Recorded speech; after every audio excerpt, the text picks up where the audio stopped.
Walang interesado patalsikin si Marcos, walang interesado sa gobyerno na patumbahin mo. Ogo yan kay dumaan ako ng presidente pati sa gobyerno ko ito.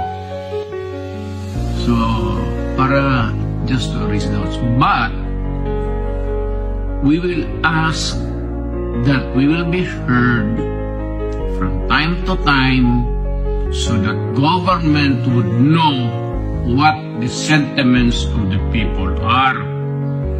And whether the sentiments or not, totoo man o hindi, makinig lang kayo. Total kung mali, hindi sabihin ninyo, kapag mali, wala naman kami magawa. Sabihin niyo tama, wala rin kami magawa. Just the right to be heard. Yan ang importante sa Constitution. The right to be heard. Period.